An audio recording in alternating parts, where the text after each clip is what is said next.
बिस्मिल्लाहिर्रहमानिर्रहीम। Dear students, welcome to excellence online education. Biology की class में खुशामदीद। बायोलॉजी में आज हम एक नया चैप्टर शुरू करने जा रहे हैं, चैप्टर नंबर 8। इसका नाम है इनहेरिटेंस एंड जीन्स। देखिए, जीन्स के बारे में तो हमने पिछले दो चैप्टरों में पढ़ा है जी, बहुत अच्छे तरीके से। एक चैप्टर हमारे पास आया था जिसका नाम था क्रोमोसोम्स एंड डीएनए। उस चैप्टर में हमने पढ़ा था कि हमारे सेल्स के न्यूक्लियस के अंदर क्रोमेटिन फाइबर्स होते हैं जो कि सेल डिवीजन के दौरान, ऐसे ये देखें जरा, ये हमारे पास न्यूक्लियस है जी सेल का। तो हमारे पास इस न्यूक्लियस में ऐसे क्रोमेटिन फाइबर्स होते हैं, लेकिन ड्यूरिंग द सेल डिवीजन ये क्रोमेटिन फाइबर्स कंडेंस होकर क्रोमोसोम्स बन जाते हैं। तो अब ये जो एक्स शेप आ रहा है जी, इसको हम कहते हैं क्रोमोसोम। एक्चुअल में ये एक ही क्रोमोसोम है और एक रेप्लिकेटेड हुआ होगा, ठीक है जी। एक क्रोमोसोम है जो अपनी रेप्लिकेटेड फॉर्म के साथ है। तो ये क्रोमोसोम होता है। फिर हमने देखा कि हमारे पास इस क्रोमोसोम्स के अंदर प्रोटीन और डीएनए मौजूद होता है। उसी चैप्टर में हमने पढ़ा क्रोमोसोम्स और डीएनए में कि हमारे पास ये जो क्रोमोसोम होता है, एक तो ये प्रोटीन से बना हुआ होता है, दूसरा जो है वो डीएनए से बना हुआ होता है। अब प्रोटीन तो खाली जो है वो क्वाइलिंग के दौरान काम आता है, डीएनए असल चीज होती है जी। और डीएनए ऐसा क्वाइल फॉर्म में होता है, जो हमने इसका स्ट्रक्चर पढ़ा था जी, वॉटसन क्रीक मॉडल जो था। तो ये ऐसे हमारे पास एक क्रोमोसोम में एक ऐसी लंबी सी चेन होती है डीएनए की। इसका स्ट्रक्चर हमने पढ़ा है जी, Watson Crick model of DNA. और ये हमारे पास है जी क्रोमोसोम। अगर आप क्रोमोसोम को सीधा कर लें, इस डीएनए की चेन को जो क्वाइल हुई है इसको सीधा कर लें, तो आपको नजर आता है कि आपके पास बीच में बेस पेयर्स मौजूद होते हैं। ये जो आपके पास ये वाली जो है, ये जो एक लाइन है, ये वाली लाइन, और एक ये वाली जो लाइन है, इसको हम अपराइट कहते हैं जी। ये शुगर और फॉस्फेट से मिलकर बनी हुई होती है। और ये जो बीच में है, इसको हम कहते हैं बेस पेयर। ये असल में हमारे पास नाइट्रोजन बेस के पेयर्स हैं जी। फिर हमने ये पढ़ा था उसी चैप्टर में कि बेस पेयरिंग जो है वो फिक्स होती है। एडिनाइन जो है वो हमेशा थाइमाइन के साथ बॉन्ड होता है, और साइटोसाइन हमेशा ग्वानिन के साथ बॉन्ड होता है। तो ये बेस पेयर है जी। एक ये बेस पेयर आपको बता दिया मैंने, एक ये बेस पेयर हो गया। ऐसे उल्टा कर लें, टी ए एक बेस पेयर होगा और जी सी जो है वो एक बेस पेयर होगा। ऐसे चार बेस पेयर हो सकते हैं जी बीच के अंदर, कोई सा भी एक। अब इनमें से एक डीएनए की, अगर आप एक डीएनए की एक स्पेसिफिक चेन लें, उसको आप जीन कहते हैं। यानी अगर ये हमारे पास डीएनए की चेन है, तो सपोज कर लीजिए यहाँ से लेके यहाँ तक ये जीन 1 हो गया। फिर यहाँ से यहाँ तक की चेन जीन 2 हो जाएगी, ऐसे। तो आपकी जो बहुत बड़ी डीएनए की चेन है, अगर आप उसके छोटे छोटे से सेगमेंट्स बना लें, उन सेगमेंट्स को आप कहते हैं जीन। तो अब हमने एक छोटा सा पेयर ले लिया जी, हमारे पास सपोज करें यही हमारे पास, हमने एक डीएनए की छोटी सी चेन ले ली। पूरा डीएनए नहीं लिया, हमने उसकी एक चेन ले ली। अब ये कहलाएगी एक जीन है जी। अब इस जीन में ये जो बीच के अंदर बेस पेयर हैं, ये स्पेसिफिक होंगे, खास तरतीब से होंगे जी। बेस पेयर जो भी तरतीब होगी, उस हिसाब से आपके जीन के अंदर मालूमात स्टोर होगी। तो फिर जीन को हमने आखिर में डिक्लेयर किया, genes are the heredity material, जिनके अंदर हमारी मालूमात स्टोर हुई है। आपकी बॉडी की तमाम मालूमात, कि आपकी आंखों का कलर, आपके बालों का कलर, आपका ब्लड ग्रुप, आपकी बीमारियां, एवरीथिंग, ईच एंड एवरीथिंग जो है वो आपके क्रोमोसोम्स में जीन्स की सूरत में स्टोर हुई होती है। हर एक करेक्टर के लिए आपके पास एक स्पेसिफिक जीन होता है। यानी अगर आप आंखों की बात करें, इसका एक जीन होगा, बालों पर एक जीन होगा, खाल के कलर पे एक जीन होगा, आपके कौन कौन से एंजाइम्स बन रहा है, हर एंजाइम्स को बनाने के लिए एक एक जीन होगा। ऐसे आपके पास लाखों, 35,000 के करीब जीन्स हैं आपकी बॉडी में। आपके पास तकरीबन 35,000 जीन्स हैं जी। हर जीन स्पेसिफिक काम कर रहा है। तो ये आपके पास करेक्टर। तो ये जीन्स तो हम पढ़ चुके हैं। What is inheritance? देखें, हमने एक चीज देखी है जी, लिविंग ऑर्गेनिजम्स के अंदर बहुत सारी खूबियां होती है।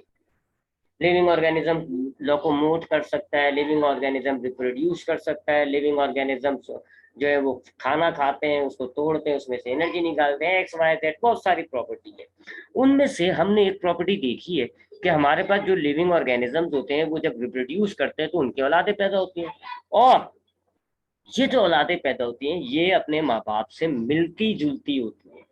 ये रिजेंबल करती हैं जी, offspring resemble to its parent. अगर आप एक इंसान की बात करें, मैं ये नहीं कह रहा कि इंसान का इंसान पैदा होता है, वो तो ऑब्वियस बात है, इंसान का इंसान पैदा होगा, गधे क्या गधा पैदा होगा। लेकिन अगर आप इंसान क्या इंसान पैदा हो, और वो जो पैदा हुआ हुआ इंसान है उसको आप देखें, तो आप आसानी बता देंगे कि ये अपने माँ पे गया हुआ या बाप पे गया हुआ। आपने देखा होगा चाइनीज जो है, उनके चाइनीज ही औलाद पैदा होती है।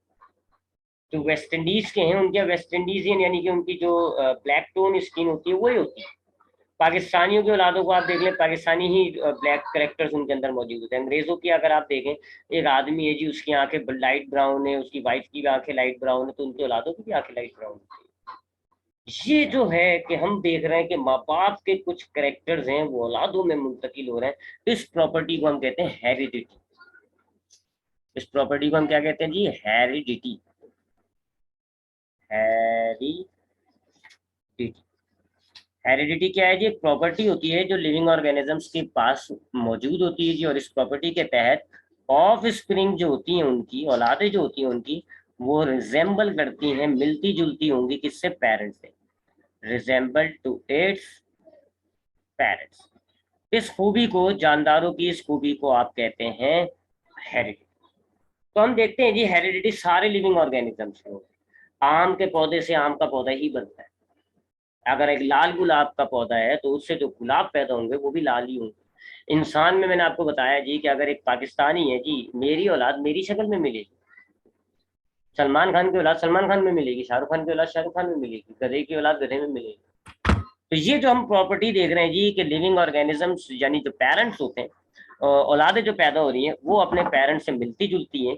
यानी कि जो पेरेंट्स के अंदर करेक्टर्स होते हैं वही औलादों के अंदर मुंतकिल हुए होते हैं। इस प्रॉपर्टी को हम कह रहे होते हैं हेरिडिटी। ठीक है जी। अब इसका मतलब ये हुआ कि हमारे पास पेरेंट्स के पास कुछ स्पेसिफिक करेक्टर्स होते हैं, वो ये औलादों में मुंतकिल हो जाते हैं, जिसकी वजह से पेरेंट्स और औलादों में रिजेम्बलेंस होती है। तो ये जो करेक्टर्स मुंतकिल हो रहे हैं औलादों के अंदर, माँ बाप के करेक्टर, जैसे माँ बाप के बाल ब्लैक हैं, औलाद के भी ब्लैक हो गए। माँ बाप की आंखें काली हैं, औलाद की भी काली हो गई। माँ बाप की स्किन टोन जो है वो वाइट यानी कि डार्क है जी, सपोज करें, तो उनकी जो औलाद है उनकी भी स्किन टोन जो है वो डार्क है। माँ बाप का अगर ब्लड ग्रुप ए है, बी है, उस हिसाब से बच्चों का भी ब्लड ग्रुप ए बी या ए बी बन रहा है। ये जो हम देख रहे हैं कि माँ बाप के करेक्टर्स औलादों में मुंतकिल हो रहे हैं, ये जो हेरिडिटी है, इस पूरे फिनोमिना को हम कहते हैं इनहेरिटेंस। इनहेरिटेंस क्या होता है? Transfer of characters from parents to offspring. Transfer of characters from parents to offspring. यानी माँ बाप के करेक्टर औलादों में मुंतकिल होने का जो पूरा प्रोसेस होता है, कैसे, कहाँ होते हैं करेक्टर्स, कैसे स्टोर हुए हुए होते हैं, फिर माँ बाप में औलाद के करेक्टर्स कैसे, माँ बाप के जो करेक्टर्स है वो औलाद में कैसे जाते हैं, कैसे ट्रांसफर होते हैं, ये पूरा करेक्टर ट्रांसफर का जो प्रोसेस होता है माँ बाप से औलादों में, इस पूरे प्रोसेस को हम कहते हैं इनहेरिटेंस। इनहेरिटेंस इस चैप्टर में हमने यही देखना है, क्योंकि चैप्टर का नाम क्या है? Inheritance and genes. और इनहेरिटेंस का ताल्लुक जीन से होता है। तो ये इनहेरिटेंस होती है, यानी कि हमारे पास कुछ माँ बाप के करेक्टर्स होते हैं। जब उन माँ बाप से औलादें पैदा होती हैं तो माँ बाप के करेक्टर्स औलादों में मुंतकिल हो जाते हैं। बाप के कुछ करेक्टर्स औलाद में चले जाएंगे, कुछ करेक्टर्स माँ के औलाद में चले जाएंगे, और इन माँ और बाप के करेक्टर से मिलकर औलाद बनती है। एक इंसान है जी, उसकी उसके कुछ अपने करेक्टर्स हैं, उसके बाल किस कलर के हैं, उसकी आंखें किस कलर की, उसकी स्किन किस टोन की, उसकी बीवी की जरा डिफरेंट करेक्टर्स हैं। अब कुछ आंखें, नाक, हम कहते हैं ना, बच्चा आंख माँ पे गई है, बाल बाप पे गए, नाक जो है वो माँ पे गई है। तो हम क्या कह रहे हैं? इसका मतलब है कि माँ बाप के बाप का करेक्टर, ये वाला बाप का करेक्टर इस बच्चे के अंदर आ गया, ये वाला माँ का करेक्टर इस बच्चे के अंदर आ गया। तो ये जो करेक्टर्स माँ बाप से औलादों में आ रहे हैं, इस फिनोमिना को हम कहते हैं इनहेरिटेंस। और इनहेरिटेंस को स्टडी करने के लिए हमने बकायदा बायोलॉजी में एक ब्रांच बनाई हुई है जिसको हम कहते हैं जेनेटिक्स। जेनेटिक्स के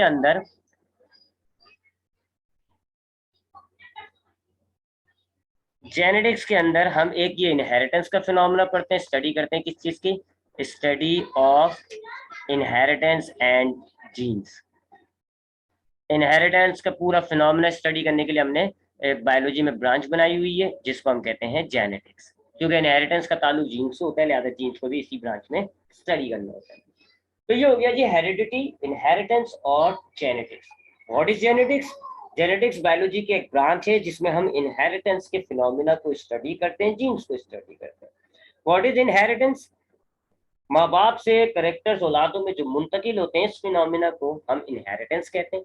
और हेरिडिटी क्या है जी? कि लिविंग ऑर्गेनिज्म की ये खूबी कि माँ बाप और औलादें आपस में मिलती हैं, इसको हम कहते हैं इनहेरिटेंस, हेरिडिटी। तो ये चीज देखनी है हमें इस चैप्टर में। हमने ये देखना है कि माँ बाप के कौन से करेक्टर्स औलादों में जाएंगे, कौन से करेक्टर्स बाप के जाएंगे, कौन से करेक्टर्स माँ के जाएंगे, वगैरह वगैरह, कैसे होता है ये पूरा फिनोमेना। कुछ लॉज हैं जी जिनको मेंडल्स ने हमें बताया था, उन लॉज को भी डिस्कस करेंगे। कुछ फर्दर फाइंडिंग्स थी जो मेंडल्स के वर्क के बाद हुई थी, तो उन फर्दर फाइंडिंग्स को भी हमने इसी चैप्टर में देखना है।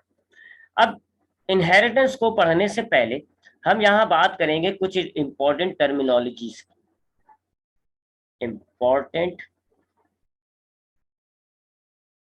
टर्मिनोलॉजीज। देखिए, जेनेटिक्स जब हम पढ़ेंगे, इनहेरिटेंस के फिनोमेना को जब हम स्टडी करेंगे, तो हमारे पास कुछ अजीब अजीब से नाम आएंगे। पहले उनके मतलब समझ लेते हैं। जैसे आप बायोलॉजी पढ़ते हो ना, तो आपको पता है सेल, टिश्यू, ऑर्गन, सिस्टम, ऐसे नाम आते हैं। आपको पता होना चाहिए what is cell, what is tissue, what is inheritance, what is something. तो सिमिलरली जब हम यहाँ जेनेटिक्स पढ़ेंगे, जब हम इनहेरिटेंस को फिनोमेना को पढ़ेंगे, तो हमें यहाँ सेल, टिश्यू, ऑर्गन नाम नहीं आएंगे। यहाँ हमारे पास आएगा जी genotype, phenotype, dominant, recessive, homozygous, heterozygous. इन टर्म्स को हमें समझना है सबसे पहले क्या होता है। देखिए जी, सबसे पहली चीज तो हमारे पास इनहेरिटेंस के फिनोमेना में आती है, वो है जीन्स, और वो तो हम पढ़ चुके हैं। जीन्स क्या होते हैं जी? सेगमेंट्स ऑफ डीएनए होते हैं।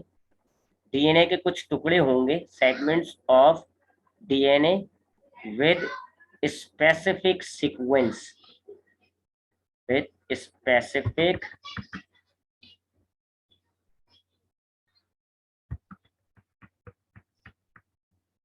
with specific sequence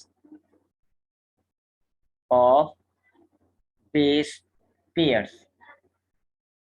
डीएनए के कुछ टुकड़े होते हैं जिनके अंदर बेस पेयर की एक खास तरतीब होगी, और each gene stores character, they stores character, gene stores character.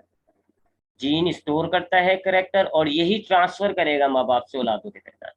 तो gene store and transfer characters,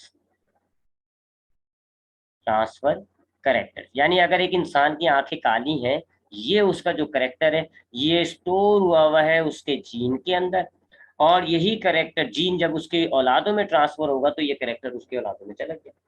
तो ये तो होता है जी जीन। उसके बाद बात करते हैं जी दूसरी टर्म की, वो है जीन पेयर। जीन पेयर, देखें जी, आपके पास किसी भी एक करेक्टर का जो जीन होगा, जैसे आंखों के कलर का जीन होगा, बालों के कलर का जीन होगा, तो जीन हमेशा एग्जिस्ट करता है इन पेयर की फॉर्म में।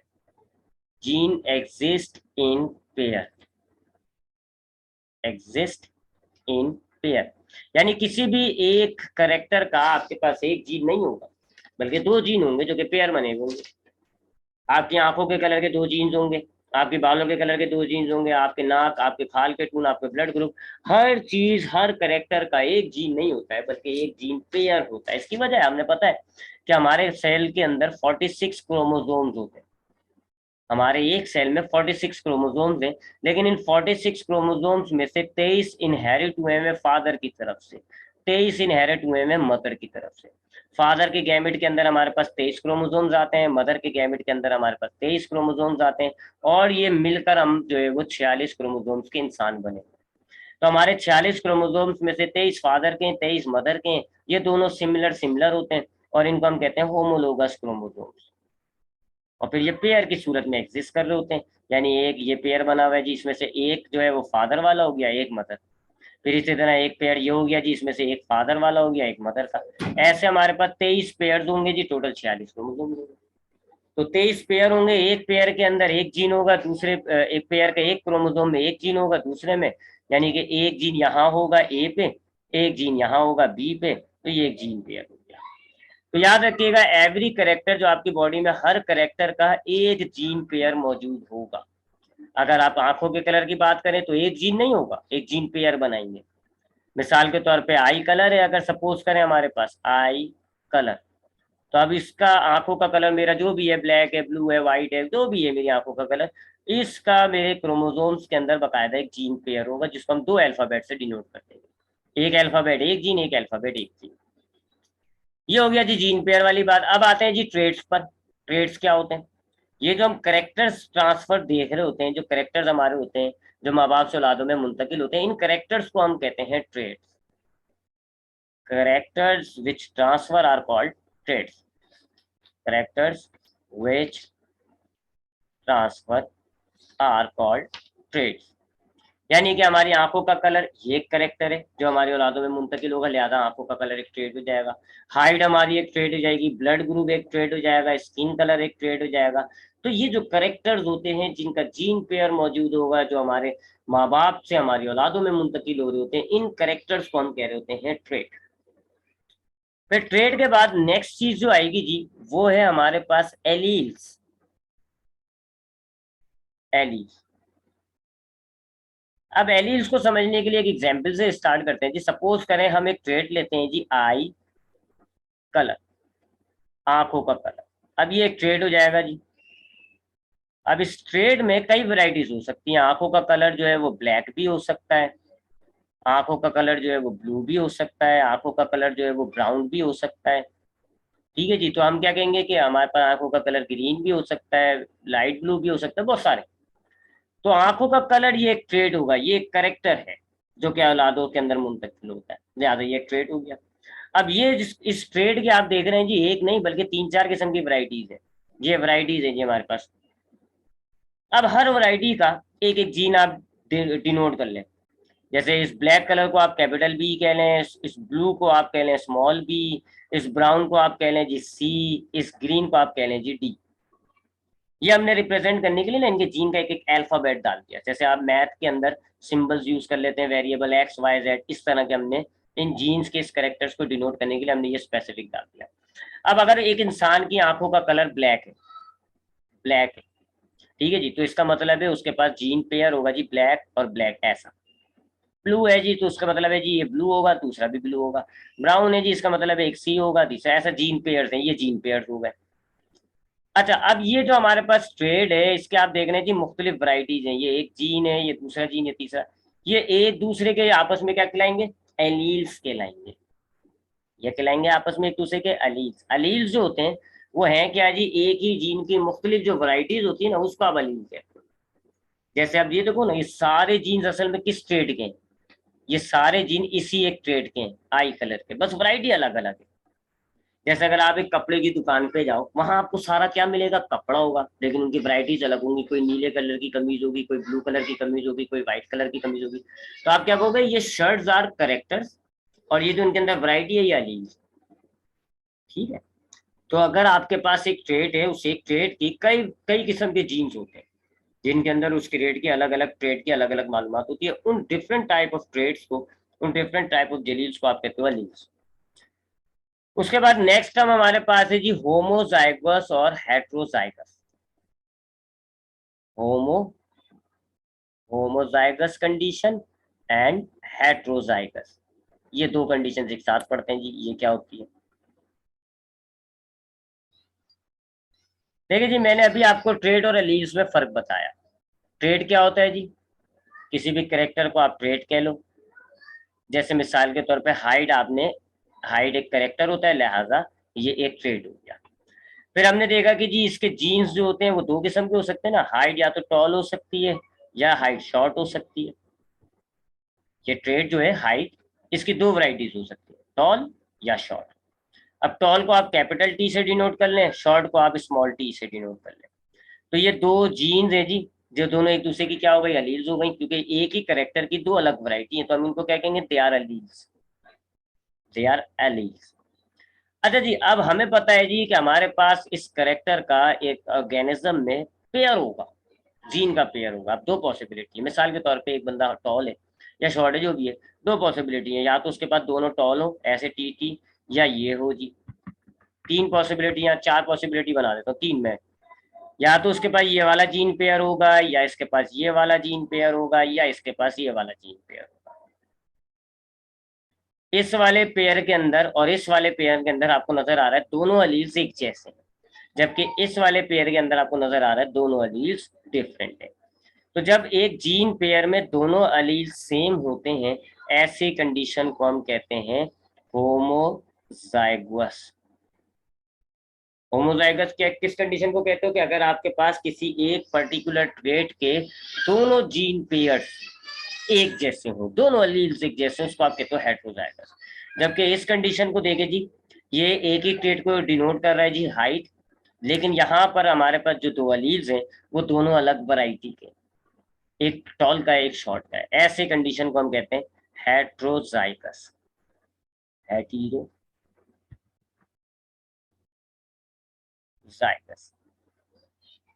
ठीक है जी। तो ये 4-5 टर्म्स हो गए, मैं थोड़ा रिपीट करता हूँ फिर आगे बढ़ेंगे हम। मैंने आपको बताया सबसे पहले जीन्स। जीन्स क्या है जी? ये वही चीज है, ये असल में डीएनए के छोटे छोटे टुकड़े होते हैं, इनमें आपकी मालूमात स्टोर है। हर एक करेक्टर के लिए एक जीन होगा? नहीं, एक करेक्टर के लिए दो जीन्स होंगे, जीन एक्सिस्टेंट पेयर। हाइट के दो जीन्स होंगे, आंखों के दो जीन्स होंगे, बालों के कलर के दो जीन्स होंगे, तो हर एक करेक्टर का आपके पास एक जीन पेयर मौजूद होता है। ये जो करेक्टर्स होते हैं जिनका जीन पेयर होता है, इनको हम कहते हैं ट्रेड्स। अब किसी भी एक ट्रेड को ले लो तो उस एक ट्रेड की कई वैरायटीज हो सकती है, कई किस्म का जीन हो सकता है। जैसे हाइट की कलर का, हाइट की बात करो तो टॉल का भी जीन होगा, शॉर्ट का भी होगा। स्किन की बात करो तो ब्लैक ब्राउन कई जीन्स होंगे। बालों की बात करें तो dark dark black, light black, dark brown, light brown. आंखों के कलर की बात करें तो ब्लैक, ब्लू, ब्राउन वगैरह वगैरह। तो किसी भी एक ट्रेड, किसी भी एक करेक्टर के कई सारे जीन्स होते हैं, उनको हम कहते हैं कि they are alleles of each other. ये एक दूसरे के अलील्स है। जैसे अगर आप जूतों की बात करें, जूता तो एक है, लेकिन जब आप देखते हो तो उसकी कई वैरायटीज होती है। ब्लैक जूता, ब्राउन जूता, ग्रीन जूता, ब्लू जूता। अगर आप जो है वो इंसान, आप कपड़ों की बात करें तो कपड़े एक करेक्टर कपड़ा हो गया, लेकिन उसके अगर आप देखें कई वैरायटीज होती है। सिमिलरली एक ट्रेड के आपके पास कई जीन वैरायटीज होती हैं, जीन वैरायटीज को आप कह रहे होते हैं अलील्स। फिर हमने ये दोनों बातें मिलाएं तो हमारे पास किसी एक करेक्टर का जीन पेयर होगा, दो जीन्स होंगे। अब हो सकता है जी दोनों जीन्स एक जैसे हो सकता है दोनों जीन्स डिफरेंट अलील्स। अब अगर सेम अलील्स हैं जी एक जीन पेयर में, तो आप कहेंगे होमोजाइगस। डिफरेंट अलील्स हैं तो आप कहेंगे इसको हेट्रोजाइगस। अब यहाँ पर आप देखते हो कि चलो जी इसको तो आइडेंटिफाई करना आसान है, कैपिटल टी कैपिटल टी, दोनों अलील्स एक जैसे हैं, लिहाजा ये जो शख्स है ये टॉल हो जाएगा। सिमिलरली स्मॉल टी, दोनों जी अलील्स एक जैसे हैं, लिहाजा ये शख्स जो है वो स्मॉल हो जाएगा। लेकिन अगर हम इसकी बात करें कैपिटल टी स्मॉल टी, तो अब यहाँ दोनों की हाइट, दोनों एक ही ट्रैक के हैं यानी हाइट के, लिहाजा अब हाइट डिसाइड करते तो क्या हाइट होगी इसकी? इसके पास तो टॉल का भी जीन है, इसके पास तो डोमिनेंट स्मॉल टी भी है ना, इसके पास टॉल का जीन भी है, इसके पास शॉर्ट का जीन भी है, तो दोनों हाइट तो हो नहीं सकती। ऐसा तो नहीं हो सकता ना लंबे कद का भी हो या छोटे कद का भी हो। तो हेट्रोजाइगस कंडीशन में क्या होता है? तो चले जी, हमने देखा कि हमारे पास एक ट्रेड है हाइट। हमने देखा हाइट के अगर हमारे पास ऐसे अलील पेयर है, ऐसा अलील है, ऐसा जीन पेयर है जिसके दोनों अलील सेम है यानी होमोजाइगस है, तो वो तो फिर आसान होता है कि जी आप बता देंगे ये टॉल होगा या शॉर्ट होगा। लेकिन अगर हमारे पास डिफरेंट अलील्स है जी, एक जीन पेयर में एक ट्रेड के डिफरेंट अलील्स है, अब उनमें से क्या होता है जी, एक जाहिर होगा एक दब जाएगा। जैसे कोई बात ना, दो दोस्त है जी और दोनों एक मुद्दे पे बात कर रहे हैं जी। एक बंदा कह रहा है खाने चलते हैं, एक बंदा कह रहा है नहीं जी घूमने चलते हैं। जाहिर बात है दोनों की बात तो नहीं मान सकते ना आप, या तो खाने जाओगे या घूमने जाओगे। एक की बात मानोगे, एक की बात मानी जाएगी, एक बेचारे की बात दब जाएगी, जाएगा घूमेगा फिरेगा लेकिन उसकी बात मानी नहीं जाएगी। ये यहाँ पर होगा। अब इन दो जीन्स में से एक जाहिर हो जाएगा एक दब जाएगा। जैसे इस पर्टिकुलर केस के अंदर टॉल जो है वो जाहिर हो जाएगा, शॉर्ट आपके जीन में रहेगा, आपके क्रोमोसोम्स में रहेगा लेकिन जाहिर नहीं होगा। तो आपके पास अगर हेट्रोजाइगस कंडीशन होती है, जीन पेयर के दोनों अलीज अलग अलग होते हैं, तो एक जाहिर हो जाता है। जो जाहिर हो जाता है उसको आप कहते हैं डोमिनेंट करेक्टर, और एक जो है वो दब जाएगा। जो दब जाएगा उसको आप कहेंगे रेसेसिव करेक्टर। तो अगर आपके पास हेट्रोजाइगस कंडीशन है तो फिर क्या होगा जी, one of the gene of allele will dominate and the other will become recessive. तो यूं जो है ये शख्स टॉल नजर आएगा लेकिन इसके जीन के अंदर, इसके जीन पेयर के अंदर शॉर्ट का भी जीन पाया जा रहा है। ये हेट्रोजाइगस होमोजाइगस होती है। ठीक है जी, और कुछ मुझे जहन में तो जोर डालने दे, कुछ ऐसी टर्म जो नहीं आ रही हो मेरे जहन में अभी फिलहाल। तो यही आता है जी जीन लोकस। एक और टर्म आता है जी, छोटा सा एमसीक्यूज वगैरह में पूछा जाता है, वो भी मैं आपको बता देता हूँ। जीन लोकस क्या होता है? क्रोमोसोम के अंदर जो जीन की लोकेशन होगी उसको आप कहते हैं जीन लोकस। ठीक है जी, सपोज करें जी ये जी आपके पास क्रोमोसोम है और ये जो जीन ए है, ए, इसकी लोकेशन ये नजर आ रही है आपको, तो हम कहेंगे जी ये इसकी लोकस हो गई, जीन लोकस है जी, इस जीन की ये लोकस है। तो जीन लोकस का मतलब हो गया जी, जीन लोकस का मतलब हो गया location of the gene on the chromosome. कि क्रोमोसोम में आपका जो जीन पेयर है वो कहाँ पाया जा रहा है, उसको आप कहते हैं जीन लोकस। ठीक है जी। और लेट मी थिंक, बस यही कुछ टर्मिनोलॉजीज हैं, ये जरा जहन में रखनी होगी। तो अब जरा इन बातों को थोड़ा सा समराइज करूं अगर मैं, तो सपोज करें मैं अपनी बात करूं, मेरे अंदर जो है एक है हाइट, मेरी आंखों का कलर, आई कलर, ये दो। इसी तरीके से मेरे अंदर जो है वो हेयर कलर, ये सब क्या है, हेयर कलर। ये सब क्या कहलाते हैं जी बायोलॉजी जेनेटिक्स की टर्म्स में, इनको हम कहते हैं दे आर माई ट्रेड्स। ये मेरी खूबियां हैं जी, ये मेरे करेक्टर्स हैं जिनको आप कहते हो ट्रेड्स। फिर मैंने आपको बताया कि आपके पास हर ट्रेड का एक जीन पेयर होगा, लिहाजा हाइट का भी आपके पास एक जीन पेयर होगा। जैसे कि सपोज करें हाइट का हो गया जी capital T capital T. Eye colour का भी एक जीन पेयर होगा जी, capital B small B. Hair colour का भी होगा जी, सपोज करें कैपिटल बी कैपिटल बी। तो ये क्या है जी, हमारे पास जीन जो है वो पेयर के अंदर एग्जिस्ट कर रहे हैं, इसको हम क्या कहेंगे, ये है जीन पेयर। अब हमने देखा कि एक ट्रेड के कई हैं जी, जैसे हेयर कलर की, आई कलर की बात करें तो ब्लैक ब्लू ब्राउन वगैरह, ये सब क्या कहलाएंगे, ये अलील्स कहलाएंगे।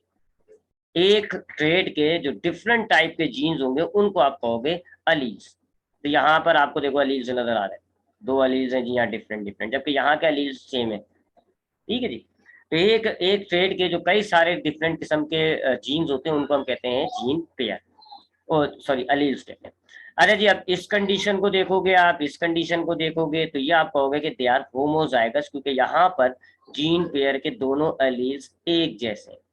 ये होमोजाइगस होगा और ये भी क्या होगा, होमोजाइगस होगा। जबकि इस पेयर को देखोगे आप तो इस पेयर के अंदर दोनों अलील्स डिफरेंट है, लिहाजा इसको आप क्या कहोगे, हेट्रोजाइगस। अच्छा, हेट्रोजाइगस में भले अलील्स डिफरेंट होंगे लेकिन एक ही ट्रेट के होंगे, ये भी याद रखिएगा। ये नहीं है कि आपके पास आंखों का कलर और टॉलनेस, ये जीन पेयर एग्जिस्ट ही नहीं करेगा, क्योंकि ये तो दो अलग अलग ट्रेड्स के दो अलग अलग अलील्स है। आपके पास जीन पेयर में दोनों अलील्स होंगे, डिफरेंट डिफरेंट होंगे लेकिन एक ही ट्रेट के होंगे। अरे जी, अब ये वाला जीन पेयर जिस किसी में भी जाएगा उसकी हाइट टॉल होगी, ये वाला जीन पेयर जिस किसी में भी जाएगा उसकी हाइट, उसका हेयर कलर जो है वो ब्लैक होगा। लेकिन ये वाला जीन पेयर जो है ये जिसके कलर जाएगा तो उसमें क्या होगा जी, ये चूंकि डोमिनेंट करेक्टर है, डीसी यानी डोमिनेंट करेक्टर, तो ये ब्लैक जाहिर हो रहा होगा। जबकि ये वाला जीन पेयर में रहेगा जी, ये रेसेसिव करेक्टर है, ये जीन पेयर में रहेगा लेकिन जाहिर नहीं होगा।